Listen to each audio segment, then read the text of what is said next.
Hello students, welcome to my YouTube channel imperial chemistry explorer. आज की इस video में हम लोग पढ़ेंगे ऑर्गेनिक केमिस्ट्री के सम बेसिक कंसेप्ट के बारे में। तो हम लोग देखते हैं कि सबसे पहले ऑर्गेनिक केमिस्ट्री किसको कहते हैं। तो आप सभी को पता होगा केमिस्ट्री को तीन भाग में बांटा गया है, तीन मेजर ब्रांच में बांटा गया है। पहला हो गया ऑर्गेनिक केमिस्ट्री, दूसरा इनऑर्गेनिक केमिस्ट्री और तीसरा फिजिकल केमिस्ट्री। तो ऑर्गेनिक केमिस्ट्री जो है एक ब्रांच है केमिस्ट्री का जिसमें हम लोग ऑर्गेनिक कंपाउंड्स के बारे में पढ़ते हैं। यानी in this section we will study about organic compounds. Okay, तो फर्स्ट ऑफ ऑल हम लोग देखेंगे ऑर्गेनिक कंपाउंड्स के बारे में। ऑर्गेनिक कंपाउंड्स क्या होते हैं? ऑर्गेनिक कंपाउंड्स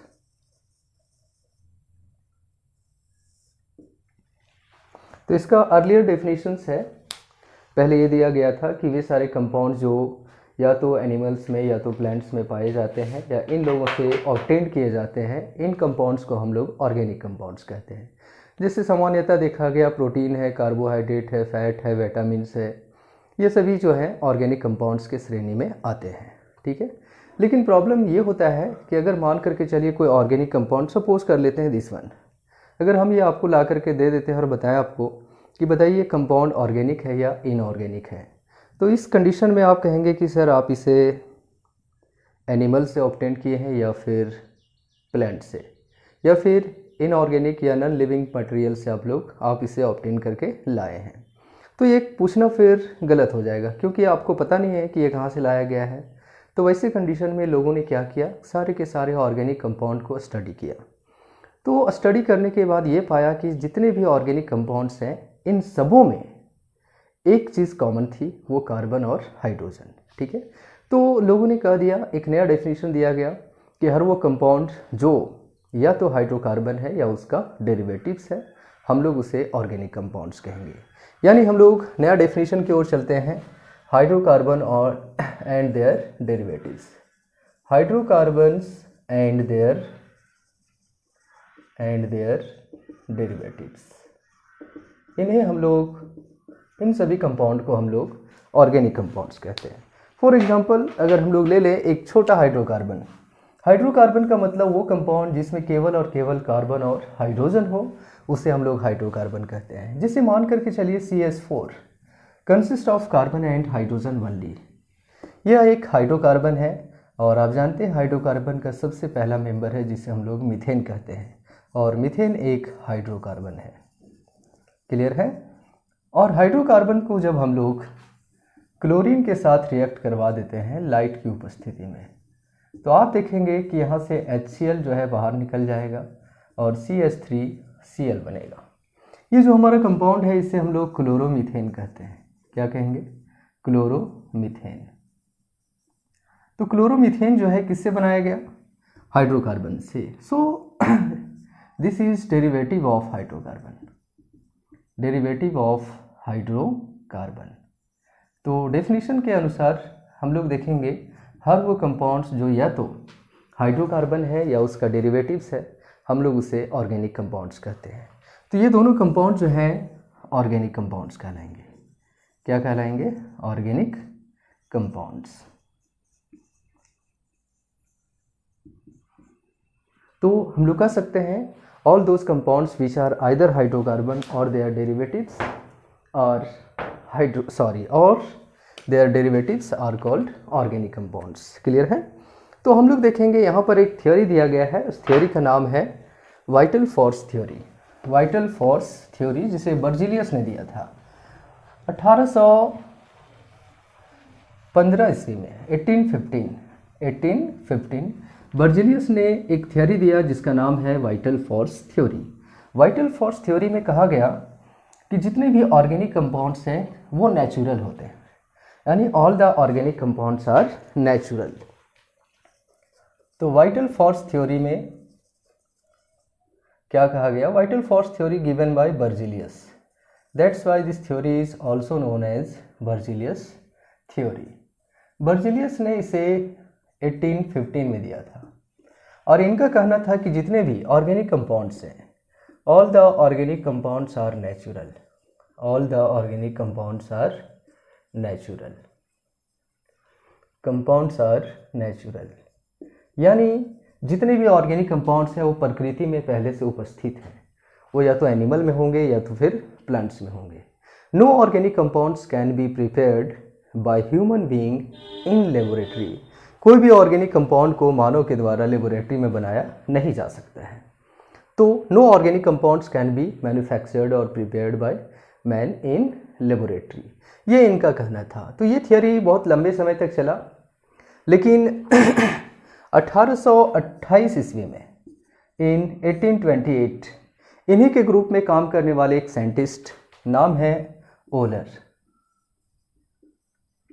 ओलर ने एक्सीडेंटली क्या किया, अमोनियम साइनेट को गर्म कर दिया, और अमोनियम साइनेट को जब गर्म किया तो इन्होंने देखा कि एक ऑर्गेनिक कंपाउंड बन गया जिसका नाम यूरिया है। तो यूरिया जो है पहला ऑर्गेनिक कंपाउंड है जिसे मिस्टर ओलर ने बनाया था 1828 ईस्वी में। तो first man made organic compound कौन हुआ, urea. Urea is the first man made organic compounds which is prepared in laboratory by mister Wohler. यूरिया का सोर्स जो है अमोनियम साइनेट है। तो अमोनियम साइनेट को इन्होंने गर्म कर दिया गलती से, कोई व्यू नहीं था, एम नहीं था कि हम ये यूरिया बनाने जा रहे हैं। तो पहला ऑर्गेनिक कंपाउंड यूरिया बना दिया 1828 ईस्वी में। ये मिस्टर ओलर ने बनाया था 1828 ईस्वी में। तो हम लोग कहेंगे first organic compound prepared in lab is urea in 1828। Clear है। तो लोगों के अंदर ये जो मिथ था, भ्रम था कि ऑर्गेनिक कंपाउंड्स को लैब में नहीं बनाया जा सकता है, ये ऑर्गेनिक कंपाउंड बनने के बाद ही ये भ्रम जो है टूट गया।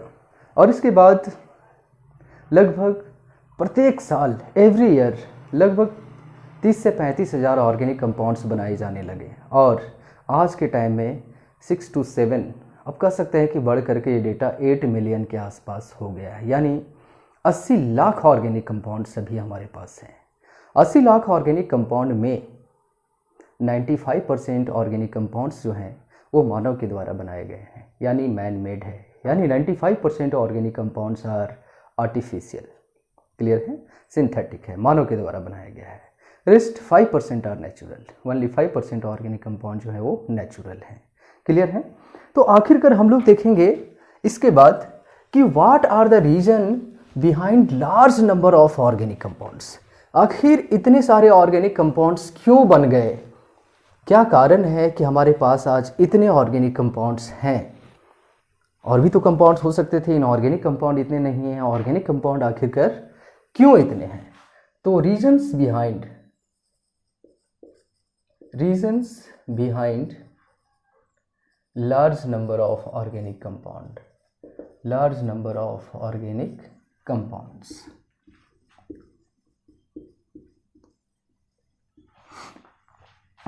तो इसके पीछे जो है वो 4 रीजन है। पहला 4 इंपॉर्टेंट रीजन्स है। पहला रीजन्स है टेट्रावैलेंसी। दूसरा है कैटेनेशन प्रॉपर्टी।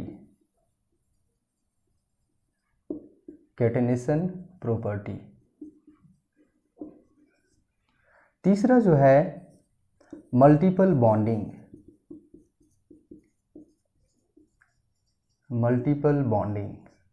और फोर्थ इज आइसोमेरिज्म। तो सबसे पहले हम लोग जानेंगे कि ये 4 रीजन्स कौन कौन है। तो पहला रीजन है हमारा tetravalency of carbon, catenation property of carbon, multiple bonding in carbon compound या multiple bonding by carbon, isomerism in organic compounds. तो ये 4 रीजन हैं। तो पहला हम लोग देखते हैं टेट्रावैलेंसी। तो डियर स्टूडेंट्स, पहला हम लोग देखते हैं tetravalency. What is tetravalency. Tetra का मतलब होता है 4 और वैलेंसी का मतलब होता है कंबाइनिंग कैपेसिटी, यानी कार्बन के पास 4 बॉन्ड बनाने की टेंडेंसी होती है।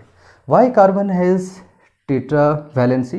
तो हम लोग जानते हैं कार्बन का एटॉमिक नंबर 6 होता है, 1s2, 2s2 और 2p2। अगर हम देखेंगे इसका ऑर्बिटल डायग्राम तो 1s के पास 2 इलेक्ट्रॉन है, 2s के पास भी 2 इलेक्ट्रॉन है, 2p में 3 ऑर्बिटल्स होते हैं लेकिन इलेक्ट्रॉन है मात्र 2। तो ये ग्राउंड स्टेट कॉन्फ़िगरेशन हो गया कार्बन का, और इस स्टेट में कार्बन बॉन्ड नहीं बनाता है। तो क्या होता है कि यहाँ से एक इलेक्ट्रॉन जंप करके, सॉरी यहाँ 2 ही है, एक इलेक्ट्रॉन जंप करके इस ऑर्बिटल में चल जाता है। तो अब 2s के पास एक ही इलेक्ट्रॉन बचा और 2p के पास टोटल 3 इलेक्ट्रॉन। अब ये देखेंगे कि 3 इलेक्ट्रॉन और एक ये 4, चारों इलेक्ट्रॉन जो है वो अनपेयर्ड है, और ऑब्वियस सी बात है कोवेलेंट बॉन्ड बनाने के लिए ऑर्बिटल को अनपेयर्ड होना चाहिए, इलेक्ट्रॉन जो है सिंगली फिल्ड होने चाहिए। ठीक है, तो कार्बन के पास एक्साइटेड स्टेट में 4 ऑर्बिटल जो है सिंगली हैं, यानी अनपेयर्ड हैं। इस वजह से कार्बन जो है वो 4 बॉन्ड बनाता है, या तो अपने जैसे एटम के साथ या तो फिर डिफरेंट एटम के साथ, लेकिन ये 4 बॉन्ड बनाता है। This property of formation of या tendency of formation of 4 covalent bond by carbon is called tetravalency of carbon. तो कार्बन के पास ये टेंडेंसी होती है कि वो 4 बॉन्ड बना सकते हैं। तो ये हो गया टेट्रावैलेंसी। दूसरा हम लोग देखेंगे कैटेनेशन प्रॉपर्टी। कैटेनेशन प्रॉपर्टी हम लोग कहते हैं self linking property. Self linking property is called catenation property. जिससे अगर हम कार्बन को छोड़ करके बाकी एलिमेंट की बात करें तो आप देखेंगे ऑक्सीजन ज़्यादा से ज़्यादा 2 ऑक्सीजन जुड़ते हैं, और ज़्यादा अगर होगा तो 3 ऑक्सीजन, O3, O4 आप लोगों ने नहीं देखा होगा। तो मतलब ज़्यादा से ज़्यादा 3 ऑक्सीजन आपस में जुड़ सकते हैं। अगर हम सल्फ़र की बात करेंगे तो ज़्यादा से ज़्यादा 8 सल्फ़र जुड़ करके S8 बना सकता है, फास्फोरस P4 बनाता है। लेकिन कार्बन की बात करेंगे तो इसमें हजारों सैकड़ों कार्बन एक दूसरे से जुड़ सकते हैं, और इस प्रॉपर्टी को हम लोग सेल्फ लिंकिंग प्रॉपर्टी कहेंगे। तो ऑब्वियस सी बात है, अगर 1 कार्बन का है तो भी ऑर्गेनिक कंपाउंड है, 2 कार्बन का है तो भी ऑर्गेनिक कंपाउंड है, 3 कार्बन का है तो भी ऑर्गेनिक कंपाउंड है, 4 कार्बन का है तो भी ऑर्गेनिक कंपाउंड है। मतलब जितना भी आप कार्बन एटम को जोड़ दो एक नया ऑर्गेनिक कंपाउंड बनेगा। तो ये भी एक रीजन है कि कार्बन के पास दूसरे कार्बन से जुड़ करके बड़े या छोटे ऑर्गेनिक कंपाउंड बनाने की टेंडेंसी होती है। तीसरा है मल्टीपल बॉन्डिंग। कार्बन के पास टेंडेंसी है कि कार्बन सिंगल बॉन्ड से भी जुड़ सकता है, कार्बन डबल बॉन्ड से भी जुड़ सकता है, कार्बन ट्रिपल बॉन्ड से भी जुड़ सकता है। तो कार्बन के पास डबल या ट्रिपल बॉन्ड बनाने की टेंडेंसी को ही हम लोग मल्टीपल बॉन्डिंग कहते हैं। ठीक है, और अब हम लोग देखेंगे the last reason is isomerism. What is isomerism? वैसे कंपाउंड्स जिनका मॉलिक्यूलर फार्मूला सेम होते हैं लेकिन उनका एक प्रॉपर्टी, कम से कम एक प्रॉपर्टी अलग हो, उसे हम लोग आइसोमर्स कहते हैं, and the phenomenon is called isomerism. तो आखिरकार आइसोमेरिज्म से क्यों आखिरकार नंबर ऑफ ऑर्गेनिक कंपाउंड बढ़ गए? सपोज कर लिया जाए ये हमारे पास CH3 है, CH2 है, CH2 है और CH3 है। नाम इसका है नॉर्मल ब्यूटेन, नॉर्मल ब्यूटेन। लेकिन अगर हम चाहें तो इसी फॉर्मूला से हम इस तरह का कंपाउंड बना सकते हैं और इसका नाम होगा आइसोब्यूटेन। दोनों का हम लोग देखेंगे कि दोनों का जो है पेरेंट चेन की लंबाई जो है वो अलग अलग है। यहाँ पे 4 कार्बन का चेन है, यहाँ पे 1, 2 और 1, 3 एक ब्रांच है। तो दोनों के प्रॉपर्टी में क्या फ़र्क आएगा? इसका सरफेस एरिया कम होगा, इसका सरफेस एरिया ज़्यादा होगा। सरफेस एरिया ज़्यादा होने की वजह से दूसरे मॉलिक्यूल से ये स्ट्रांगली जुड़ेगा, ये दूसरे मॉलिक्यूल से वीकली जुड़ेगा, जिसके वजह से इसका डेंसिटी ज़्यादा होगा, इसका बॉइलिंग पॉइंट ज़्यादा होगा, इसका मेल्टिंग पॉइंट ज़्यादा होगा, इसका कम होगा। क्लियर है?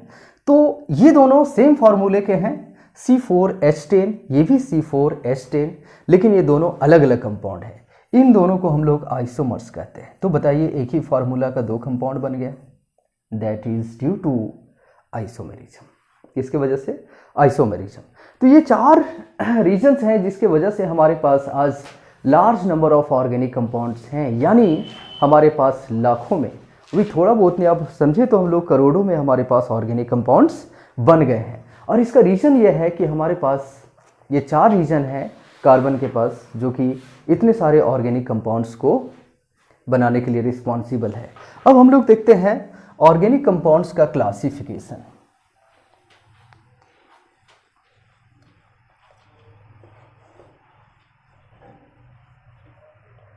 तो ऑर्गेनिक कंपाउंड जो है वो 2 प्रकार के होते हैं। ऑर्गेनिक कंपाउंड जो है वो 2 प्रकार के होंगे, एक होगा एलिफैटिक ऑर्गेनिक कंपाउंड और दूसरा होगा aromatic organic compound. Organic compound को जो है दो भाग में बांटा गया है। एक हो गया हमारा aliphatic organic compound, aliphatic organic compound, दूसरा हो गया aromatic organic compound. Aliphatic organic compound और एरोमेटिक ऑर्गेनिक कंपाउंड।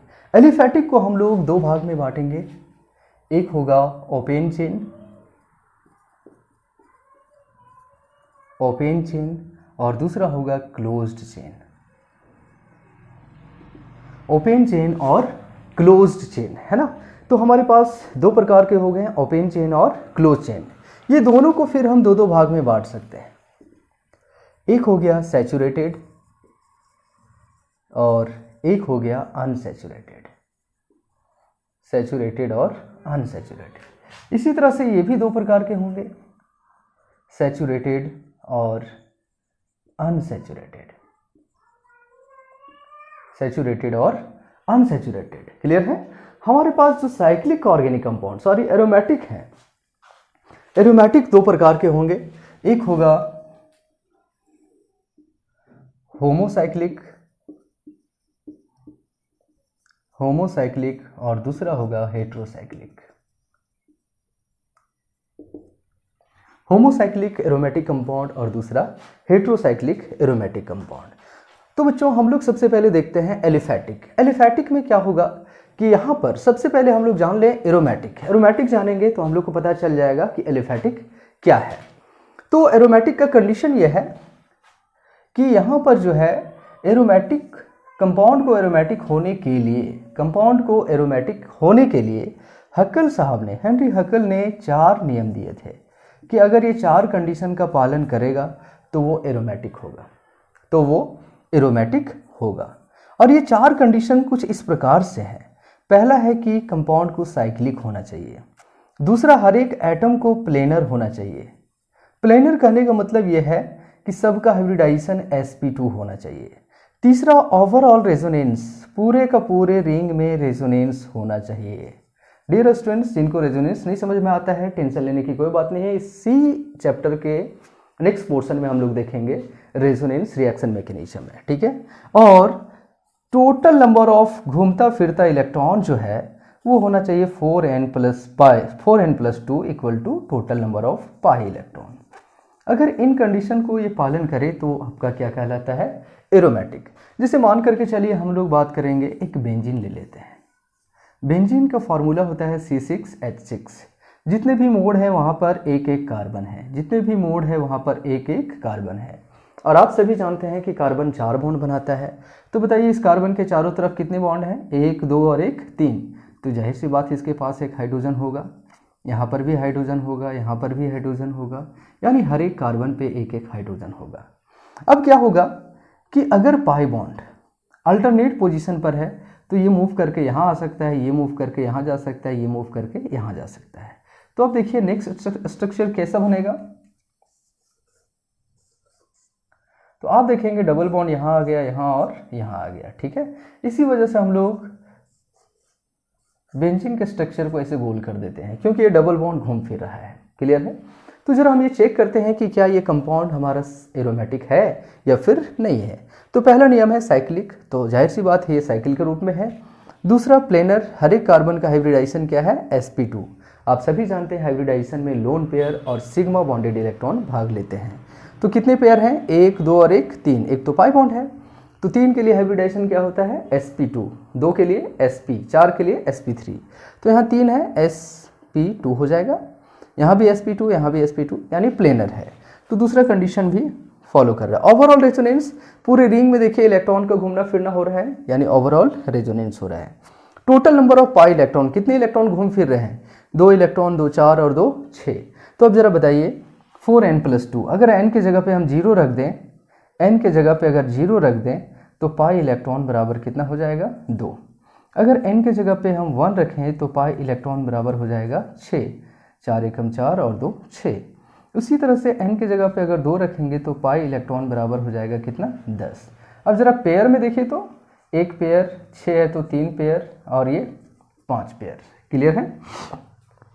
तो अगर इलेक्ट्रॉन पेयर ऑड नंबर में हो तो फिर आपका क्या कहलाएगा, एरोमेटिक। एक कंडीशन और आता है, अगर ये इवन पेयर रहता तो उसे हम लोग एंटी एरोमेटिक कहते हैं। क्लियर है?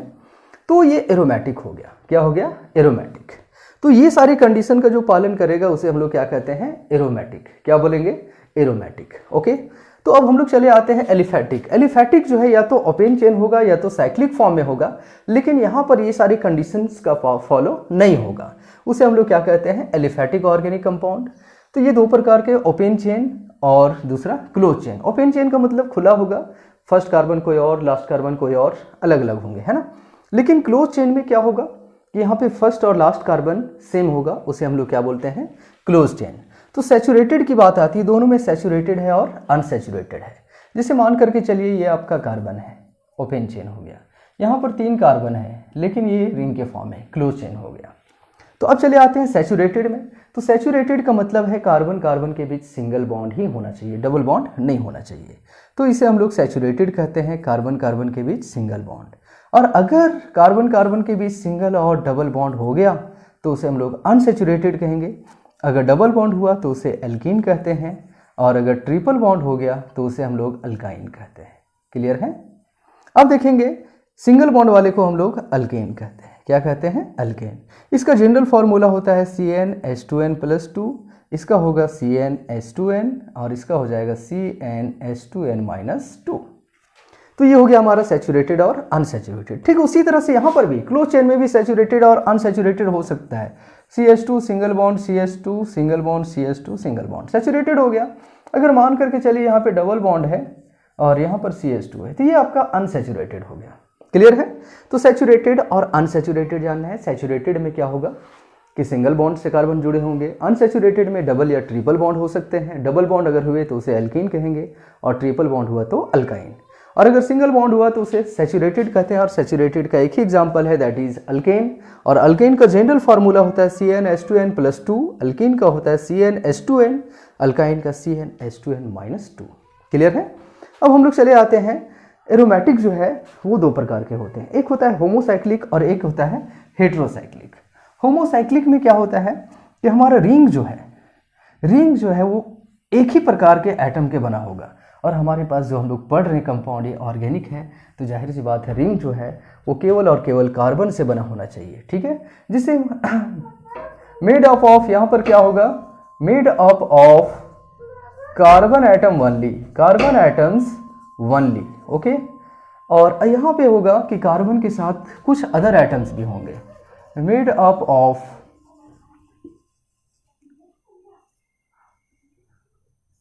Carbon as well as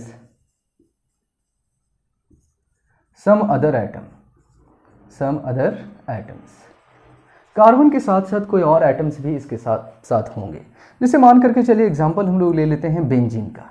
benzene में रिंग जो है वो केवल और केवल कार्बन का बना होता है, CH, यानी हम लोग कहेंगे C C C C C और C। सभी के पास एक एक हाइड्रोजन होते हैं लेकिन रिंग में नहीं है। रिंग में कौन है? केवल और केवल कार्बन है। ठीक है, तो हम लोग इसे क्या कहते हैं? होमोसाइक्लिक। लेकिन अगर मान करके चलिए इसमें अगर कार्बन के अलावे अगर कोई और एटम है, ठीक है, तो हम लोग उसे हेट्रोसाइक्लिक कहेंगे। क्या कहेंगे? हेट्रोसाइक्लिक। जैसे आप यहाँ पर देख सकते हैं कार्बन के अलावे यहाँ पर एक ऑक्सीजन एटम है, तो हम लोग इसे क्या कहते हैं? हेट्रोसाइक्लिक। ओके, तो वैसे एरोमेटिक कंपाउंड जिसमें कार्बन के अलावे रिंग में अगर कोई और एटम है तो उसे क्या कहेंगे? हेट्रोसाइक्लिक।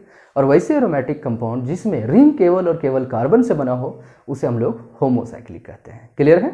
तो ये हमारा हो गया ऑर्गेनिक कंपाउंड्स। हम लोग देखेंगे इसके और भी डेरिवेटिव्स हो सकते हैं। जैसे मान करके चलिए यहाँ से हम लोग इसको हटा करके OH रख दिए तो ये फिनॉल हो गया, ये भी ऑर्गेनिक कंपाउंड है।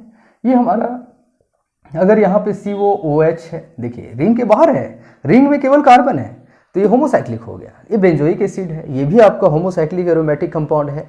तो अगर बेंजीन का डेरिवेटिव्स है तो उसे हम लोग होमोसाइक्लिक एरोमेटिक कंपाउंड कहेंगे, और इन लोग अगर शामिल है तो उसे हेट्रोसाइक्लिक एरोमेटिक कंपाउंड कहेंगे। क्लियर है? तो ये हो गया हमारा ऑर्गेनिक कंपाउंड्स का क्लासिफिकेशन। ठीक है, अब हम लोग चले आते हैं हाइड्रोकार्बन पे।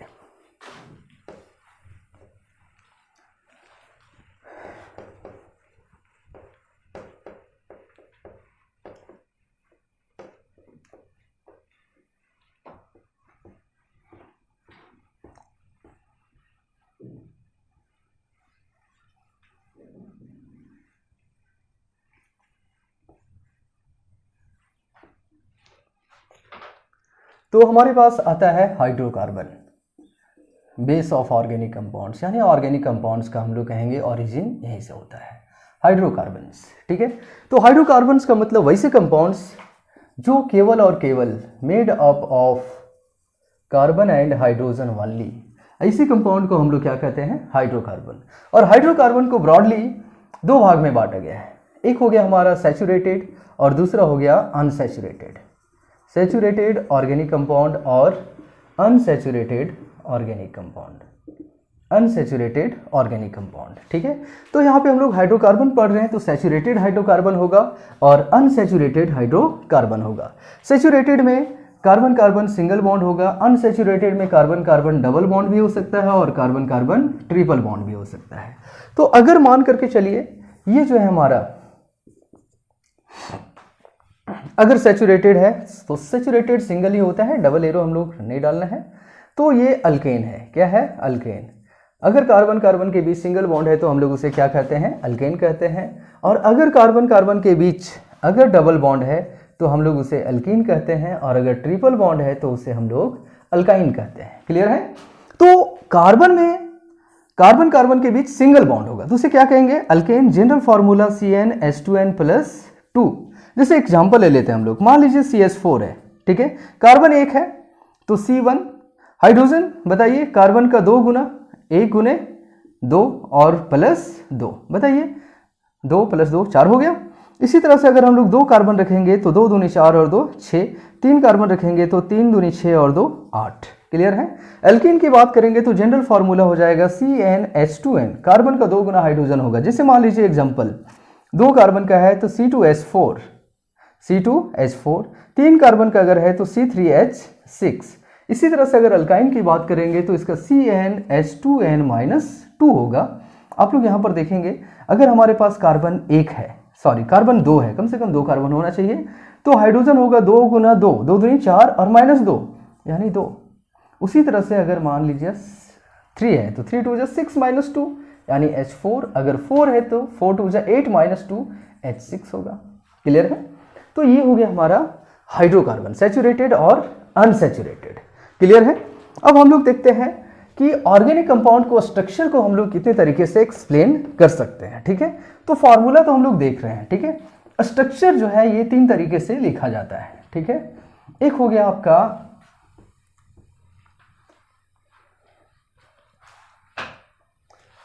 Structure of organic compounds, structure of organic compounds. तो हम लोग 3 तरीके से लिखेंगे।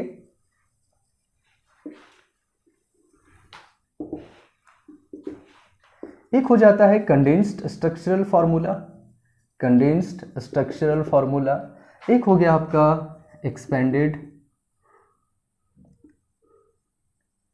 या कंप्लीट स्ट्रक्चरल फॉर्मूला, और एक हो गया आपका टोपोग्राफिक स्ट्रक्चर जिसको हम लोग बॉन्ड लाइन स्ट्रक्चर कहते हैं। क्या कहते हैं? Bond line structure. ठीक है, तो हम लोग देखेंगे, सपोज कर लिया जाए ये CH4 है, मॉलिक्यूलर फॉर्मूला हो गया।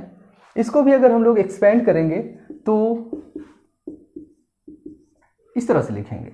और अगर हम लोग बॉन्ड की बात करेंगे तो एक कार्बन वाले का बॉन्ड लाइन ड्रॉ नहीं किया जा सकता है। ठीक है, अब हम लोग चले आते हैं, सपोज कर लेते हैं हमारा मॉलिक्यूलर फॉर्मूला है ये CH4 है। अगर मान लेते हैं C2H6 है तो जाहिर सी बात है ये अल्केन का है। किसका है? अल्केन। तो हम लोग लिखेंगे CH3 सिंगल बॉन्ड CH3। और अगर एक्सपेंड करके लिखना है तो दोनों कार्बन को सिंगल बॉन्ड से जोड़ दीजिए, बाकी 6 हाइड्रोजन को बांट दीजिए इस तरह से, ताकि सबका 4 बॉन्ड कंप्लीट हो जाए। और अगर इसको आप बॉन्ड लाइन से दिखाना चाहते हैं तो एक स्ट्रेट लाइन, स्ट्रेट लाइन का मतलब है कि हर एक एंड पे, लाइन का मतलब हर एक एंड पे एक कार्बन है और दोनों एंड के बीच जो लाइन रिप्रेजेंट कर रहा है वो बताता है कि इसके बीच कितने बॉन्ड्स हैं। क्लियर है? तो ऑब्वियसली बात है यहाँ पर आपके एक बॉन्ड नजर आ रहा है, मतलब इन दोनों कार्बन के बीच एक ही बॉन्ड है, तो जाहिर सी बात है कि इसके पास भी 3 हाइड्रोजन होगा और इसके पास भी 3 हाइड्रोजन होगा। नेक्स्ट हम लोग देखते हैं C3H8 अल्केन है, तो हम लोग लिखेंगे CH3 CH2 और CH3। क्लियर है? अब हम लोग को क्या करना है, 3 कार्बन ड्रॉ करना है।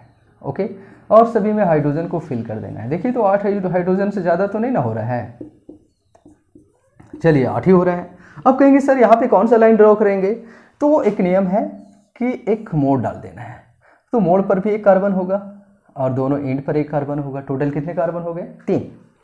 नेक्स्ट हमारा आता है C4H10, अल्केन का फॉर्मूला है, तो 4 कार्बन है, CH3, CH2, CH2 और CH3। अब अगर चारों कार्बन को अलग अलग करके दिखाना चाह रहे हैं इसके सारे हाइड्रोजन को, तो 4 कार्बन सिंगल बॉन्ड से, बाकी सभी में हाइड्रोजन भर दीजिए। ओके, अब हम लोग चले आते हैं बॉन्ड डायग्राम, बॉन्ड लाइन, 1 2 3 और 1 4, 1 2 3 और 1 4। तो इस तरह से हम लोग स्ट्रक्चर को ड्रॉ कर सकते हैं। एक हम लोग एल्कीन ले लेते हैं, मान लिया जाए C2H4, तो CH2 double bond CH2, expanded formula double bond C। अब दोनों के पास 2 हाइड्रोजन होंगे, वो भी सिंगल बॉन्ड से। अब दिखाइए यहाँ पे क्या दिखाएंगे, तो चलिए भाई यहाँ पर हो गया 2 एटम के बीच सिंगल बॉन्ड और 1 बॉन्ड, और दिखा दीजिए डबल बॉन्ड हो गया। तो इस तरह से हम लोग लाइन डायग्राम को रिप्रेजेंट करते हैं। ओके, तो इस तरह से हम लोग ऑर्गेनिक कंपाउंड्स के स्ट्रक्चर को 3 तरीके से रिप्रेजेंट कर सकते हैं। एक हो गया आपका कंडेंस स्ट्रक्चरल फार्मूला, एक हो गया एक्सपेंडेड स्ट्रक्चरल फार्मूला या कंप्लीट स्ट्रक्चरल फार्मूला, और एक हो गया आपका बॉन्ड लाइन स्ट्रक्चर। क्लियर है। अब हम लोग चले आते हैं नॉमेनक्लेचर ऑफ ऑर्गेनिक कंपाउंड पे। नॉमेनक्लेचर को जानने के लिए हमें कुछ टर्म्स को जानना पड़ेगा। नॉमेनक्लेचर को जानने के लिए कुछ टर्म जानना पड़ेगा। तो सबसे पहले हम लोग देखते हैं कि नॉमेनक्लेचर कितने प्रकार के होते हैं। तो नॉमेनक्लेचर बेसिकली हम लोग 2 प्रकार से करते हैं, जिससे आप लोग भी देखे होंगे, आपका भी 2 तरह का नाम होगा। एक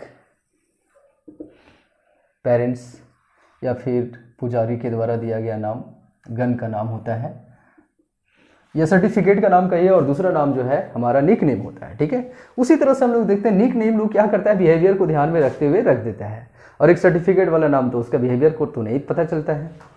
तो हम लोग देखेंगे, एक होता है आपका IUPAC नेम, IUPAC नेम, और दूसरा होता है कॉमन नेम। एक्चुअली पहला है कॉमन नेम और दूसरा है आपका IUPAC नेम, लेकिन हम पहले IUPAC नेम पढ़ेंगे।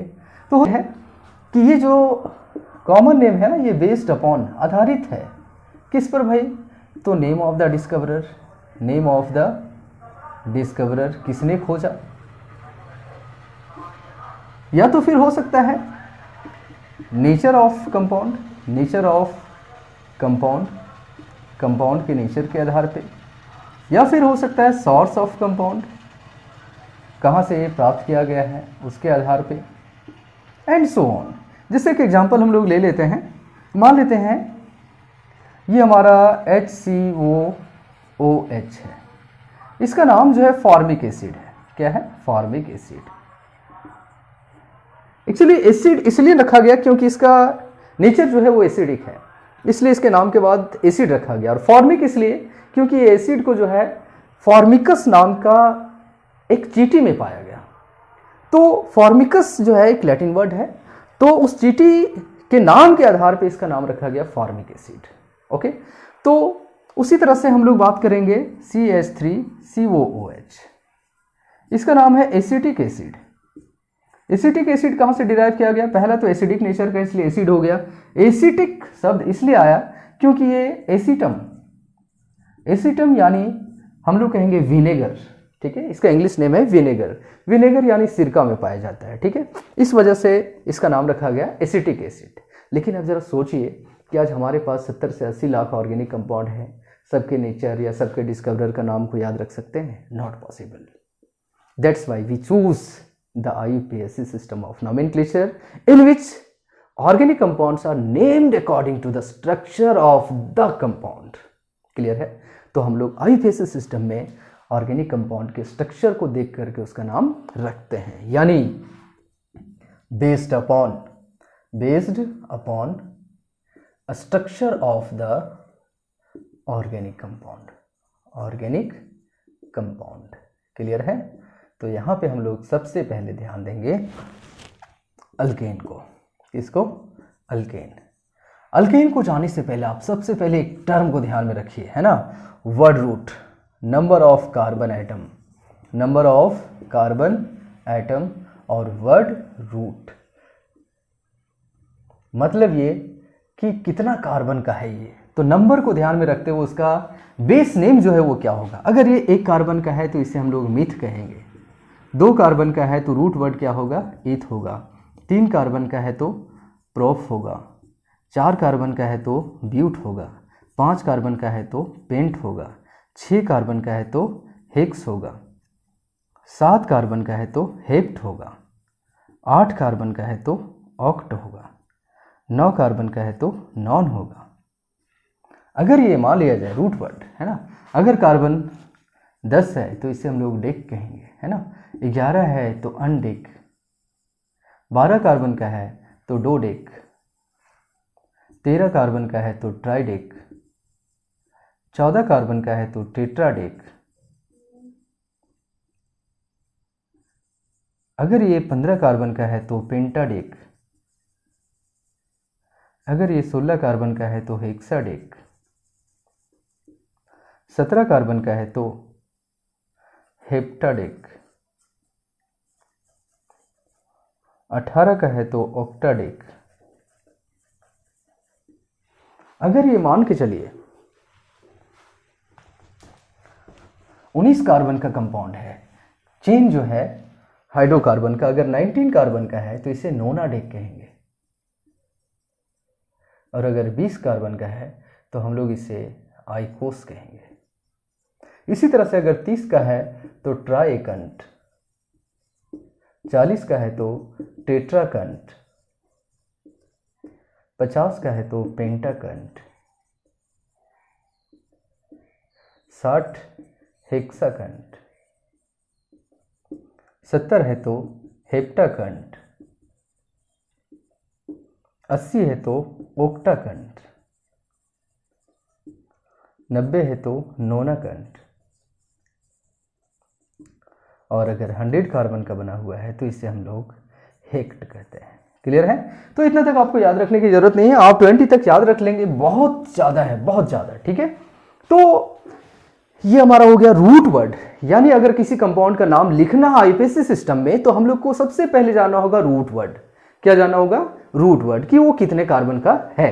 तो चलिए सबसे पहले हम लोग देखते हैं रूट वर्ड को ध्यान में रखते हुए अल्केन का नाम कैसे रखेंगे।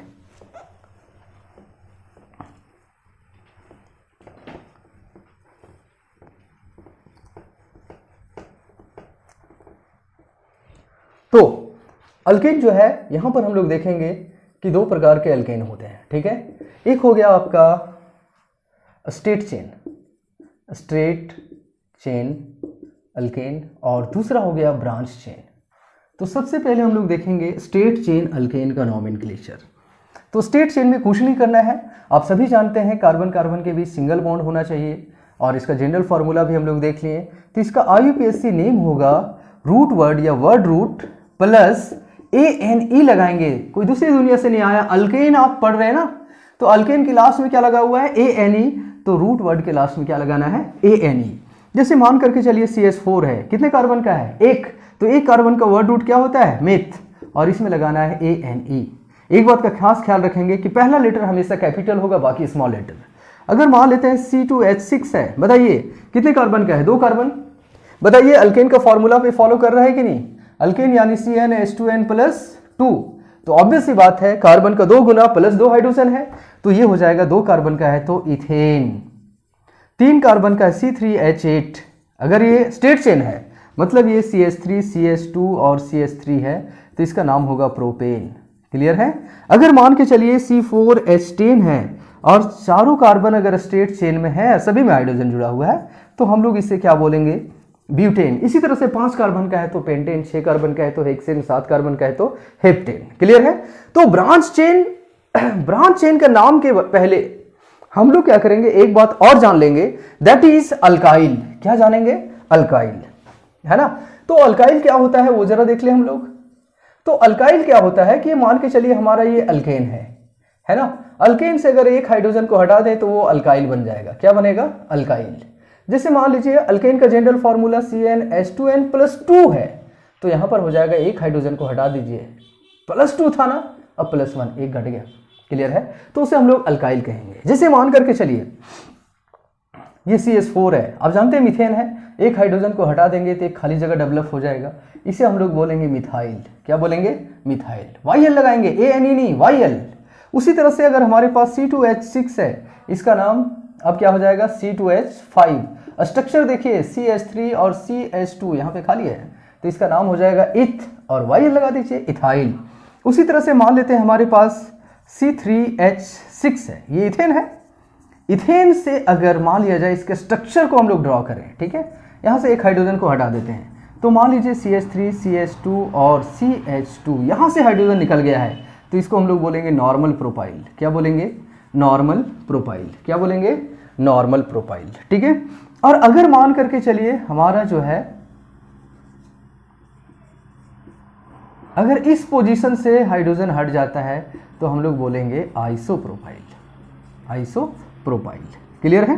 तो हम लोग थोड़ा सा देखते हैं कि अल्काइल जो है वो 3 प्रकार के हो सकते हैं। अल्काइल जो है वो 3 प्रकार के हो सकते हैं। ठीक है, अल्काइल 3 प्रकार के होंगे, डिपेंड करता है कि हाइड्रोजन कहाँ से निकला। ठीक है, तो अल्काइल जो है वो 3 प्रकार के होंगे। अल्काइल कितने प्रकार के होंगे? 3 प्रकार के, है ना।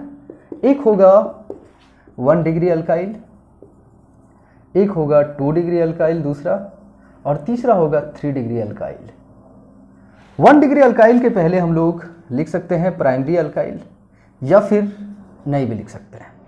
2 डिग्री के पहले हम लोग लिखेंगे सेकेंडरी। सेकेंडरी का SEC लिखते हैं। क्या लिखते हैं? SEC dot, secondary alkyl. इसको हम लोग लिखेंगे tertiary, TERT dot, tertiary alkyl. गौर से देखेंगे दोस्तों, ये मान करके चलिए CH3 है, CH3 है,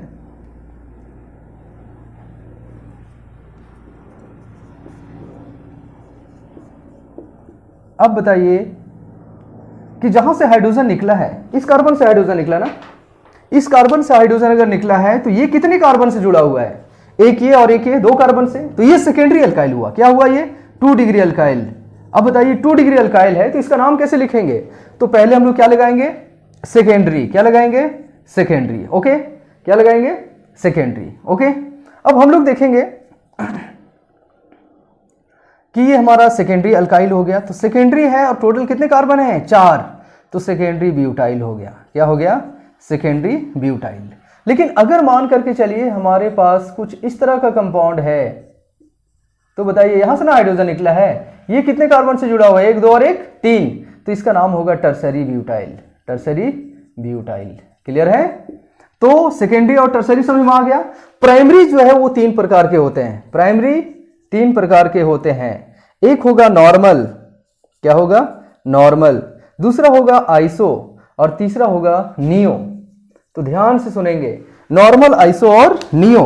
अगर कोई भी ब्रांचिंग नहीं हो प्राइमरी में, जैसे मान करके चलिए ये आपका कोई भी ब्रांचिंग नहीं, 1 डिग्री है कार्बन, ये कार्बन से एक ही कार्बन जुड़ा हुआ है, तो 1 डिग्री हुआ यानी प्राइमरी। तो ये कितने कार्बन से जुड़ा हुआ है? एक कार्बन से, तो इसे हम लोग बोलेंगे नॉर्मल, यानी N। टोटल कितने कार्बन है?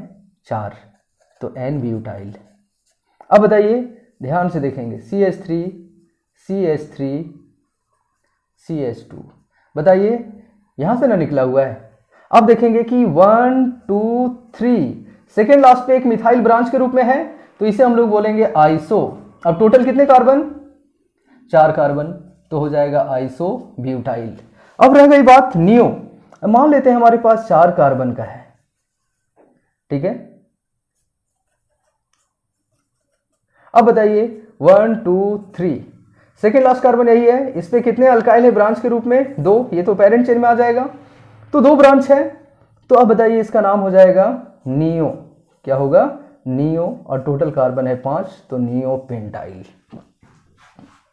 तो ध्यान से सुनेंगे दोस्तों, अल्काइल 3 प्रकार के, 1 डिग्री, 2 डिग्री और 3 डिग्री। 1 डिग्री किसको कहेंगे? तो जहां से हाइड्रोजन निकला है वो कार्बन अगर एक और कार्बन से अटैच्ड है तो उसे 1 डिग्री कहेंगे। क्लियर है? 2 डिग्री, जहां से हाइड्रोजन निकला है वो अगर 2 कार्बन से अटैच्ड है तो उसे 2 डिग्री कहेंगे, और अगर वो 3 कार्बन से अटैच्ड है तो उसे 3 डिग्री कहेंगे। क्लियर है? 2 डिग्री के नाम से पहले हम लोग सेकेंडरी शब्द लगाते हैं और 3 डिग्री के नाम से पहले हम लोग क्या लगाते हैं, टर्सरी। क्लियर है। अब रह गई बात 1 डिग्री 3 प्रकार के होंगे। 1 डिग्री हो सकता है कि बिना ब्रांच का हो, अनब्रांच्ड, तो हम लोग इसे एन ब्यूटाइल कहते हैं। याद रखेंगे नॉर्मल का एन स्मॉल होता है और अगर सेकेंड लास्ट कार्बन पे मिथाइल है तो आइसो लगेगा, लेकिन आइसो का आई कैपिटल होगा तो ब्यूटाइल का बी स्मॉल होगा। ठीक है। नियो में भी कैपिटल एन का इस्तेमाल होता है। ठीक है। तो यहाँ पर क्या होता है, सेकेंड लास्ट कार्बन में 2 मिथाइल ग्रुप होंगे एज ए ब्रांच। एक एक्सेप्शन है ओवरऑल में कि अगर मान करके चलिए ये CH3 है और ये CH3 है, यहां से हाइड्रोजन निकला है, तो हमारे डेफिनेशन के अकॉर्डिंग इसे सेकेंडरी कहना चाहिए। क्या कहना चाहिए, सेकेंडरी। लेकिन है कि इसे सेकेंडरी नहीं, हम लोग आइसो कहते हैं। ये बात ध्यान में रखिएगा। क्या कहते हैं इसे, आइसो। 3 कार्बन का है तो प्रोपाइल हो जाएगा। ठीक है।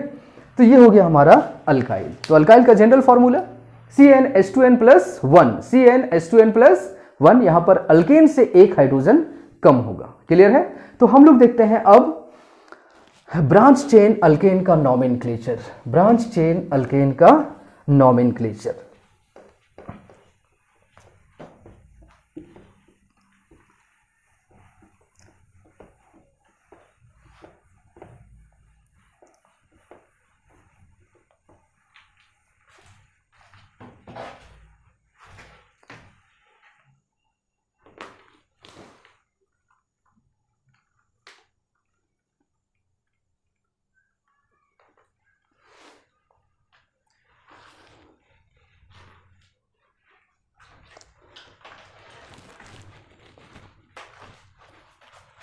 तो IUPAC सिस्टम में हम लोग देखेंगे ब्रांच चेन अल्केन का नॉमेनक्लेचर क्या होगा।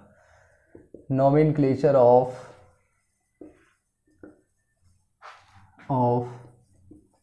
Branched chain alkane. पहला स्टेप 1, सबसे पहला स्टेप है selection of longest possible chain. Selection of longest possible chain. सबसे पहले लंबा चेन को चुनिए। सबसे पहले लंबा चेन को चुनिए। जिसे मान करके चलते हैं ये हमारा कार्बन का चेन है। ठीक है। और इधर भी कार्बन है। यहाँ पे CH2 होगा, CH होगा, CH3 होगा, CH3 होगा, CH और CH2 CH3। तो हम लोग को सबसे पहले लंबा चेन को चुनना है। तो बताइए सबसे लंबा चेन यानी ज़्यादा नंबर ऑफ कार्बन आइटम वाला चेन कौन सा होगा।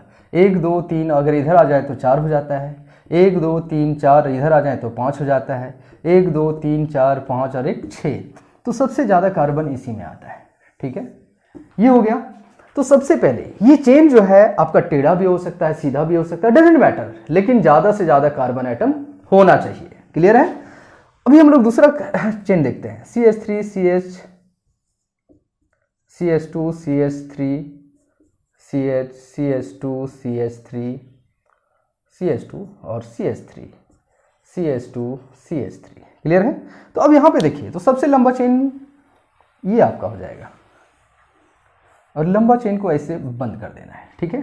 तो पहला स्टेप हम लोग को क्या करना है कि वैसा चेन को सेलेक्ट करना है जिसमें ज़्यादा से ज़्यादा नंबर ऑफ कार्बन आइटम हो। क्लियर है। तो उसके बाद स्टेप 2 कहता है कि आप इसे नंबरिंग करिए। क्या करिए, नंबरिंग करिए। और नंबरिंग इस तरह से करना है कि सारे नंबर का जोड़ जो है वो कम से कम होना चाहिए। सारे नंबर का जोड़ कम से कम होना चाहिए। तो देखिए हम लोग अगर या तो फिर पहली बात हम लोग ध्यान में देखेंगे कि जिधर से ब्रांच नजदीक पड़े। तो देखिए 1 2 3 तीसरे पे आता है, 1 2 3 तीसरे पे आता है, तो दूसरा ब्रांच चौथे पे। इधर से चलेंगे तो दूसरा ब्रांच चौथे पे। तो किधर से भी नंबरिंग कर सकते हैं 1 2 3 4 5 और 6। यहां पे देखेंगे तो अगर हम लोग इधर से आते हैं 1 2 3 पे ब्रांच है, इधर से आते हैं 1 2 3 4 पे ब्रांच है। ठीक है। तो प्रायोरिटी हम लोग इधर देंगे 1 2 3 4 5 6 7। क्लियर है। कभी कभी ऐसा होगा कि जिसे मान करके चलिए CH3 CH2 CH3 और C2H5। आप कहेंगे कि सर लॉन्गेस्ट पॉसिबल चेन तो हो गया। अगर इधर से नंबरिंग करते हैं तो ये 3 नंबर पे आता है, इधर से नंबरिंग करते हैं तो ये ब्रांच 3 नंबर पे आता है। तो 2 ब्रांच है, इधर से भी 3 पे और इधर से भी 3 पे, लेकिन ये बड़ा ब्रांच है, ठीक है। तो इसको प्रायोरिटी ज़्यादा देंगे, तो हम लोग नंबरिंग इधर से करेंगे, ठीक है। 1 2 3 4 5 6। लेकिन कभी कभी क्या होगा कि मान करके चलिए CH3 CH2, यहाँ पर 2 मिथाइल है और यहाँ पर जो है 1 इथाइल है, और तो अब बताइए लॉन्गेस्ट चेन तो यही हो गया। अब नंबरिंग अगर हम लोग करने को बैठे तो इधर से चलते हैं तो 3 नंबर पे मिथाइल है और इधर से चलते हैं तो 3 नंबर पे इथाइल है, लेकिन 2 मिथाइल इधर है, तो इससे ये ज़्यादा भारी है, इस वजह से हम लोग इधर से नंबरिंग करेंगे 1 2 3 4 5 और 6। क्लियर है? तो ये नंबरिंग का तरीका है, ठीक है, क्लियर है। तो अब हम लोग चलते हैं नंबरिंग के बाद इसका नाम लिखेंगे, ठीक है। तो नाम में कहा जाता है कि सबसे पहले अगर हम लोग ब्रांच चेन अल्केन का नाम अगर लिख रहे हैं तो एक ही नियम का पालन करना है कि सबसे पहले name of substituent with position plus word root plus ये हमारा आता है प्राइमरी सफिक्स, और यहाँ पे हम लोग अल्केन की बात कर रहे हैं तो प्राइमरी सफिक्स हो जाएगा ANE। अगर मान लेते हैं सब्स्टिट्यूएंट, ब्रांच को ही हम लोग सब्स्टिट्यूएंट कहते हैं, ब्रांच को क्या कहते हैं? सब्स्टिट्यूएंट। और लॉन्गेस्ट पॉसिबल चेन को हम लोग कहते हैं पेरेंट चेन। तो ये पेरेंट चेन हो गया, और बाकी जो ब्रांचेज हैं उसे हम लोग ब्रांच चेन या सब्स्टिट्यूएंट कहते हैं। क्लियर है? तो सब्स्टिट्यूएंट या ब्रांच का नाम पहले लिखेंगे, उसके बाद वर्ड रूट यानी कितने कार्बन है पेरेंट चेन में, उसके बाद फिर हम लोग प्राइमरी सफिक्स यानी अल्केन की बात करेंगे तो यहाँ पर हम लोग क्या लिखेंगे? ANE। तो अब जरा बताइए कि यहाँ पर इसका अगर हम लोग नाम लिखते हैं तो बताइए ये मिथाइल है 3 नंबर पे, 4 नंबर पर भी क्या है? मिथाइल है। तो 3 पर भी है और 4 पर भी है, 3 पर भी और 4 पर भी है, तो 3,4। उसके बाद हाइफन देंगे और 2 मिथाइल है तो लिखेंगे di methyl.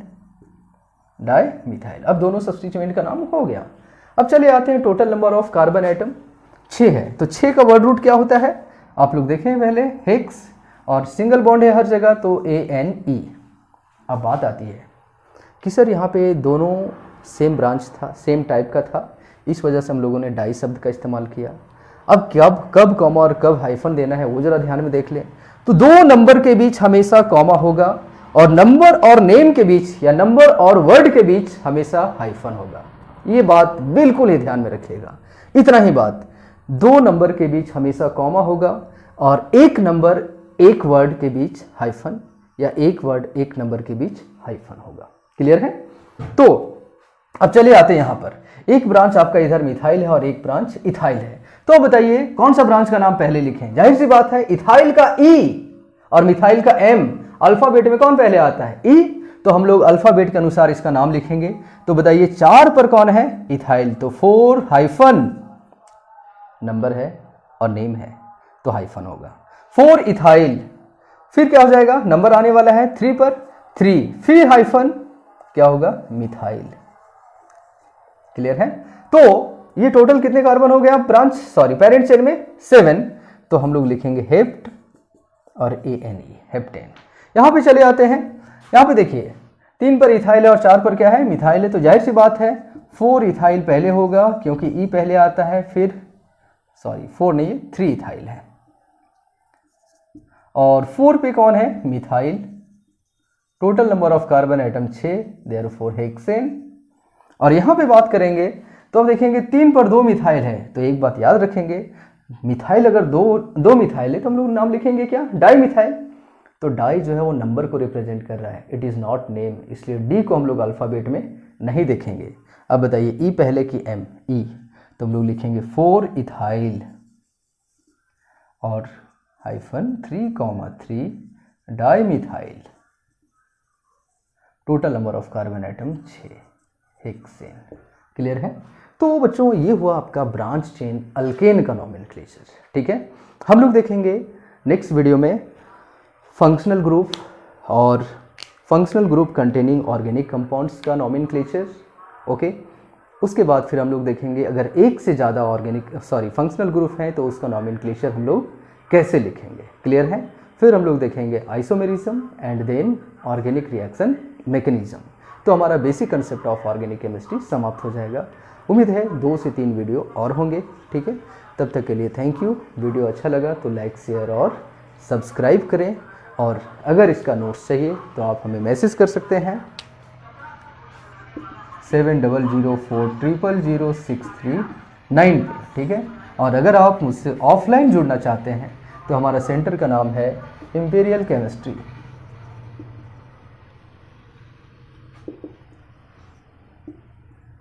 Classes Lochan Path, Matwari Hazaribagh.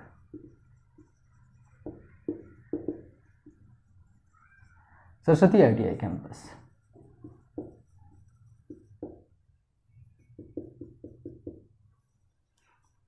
Okay, thank you. हमारे बैच जनवरी में स्टार्ट होंगे, नया बैच 12 का जनवरी में स्टार्ट होगा। तब तक के लिए जो बच्चे 11 का रिवीजन करना चाहते हैं वो मुफ्त में जुड़ सकते हैं after taking admission for class 12। Thank you.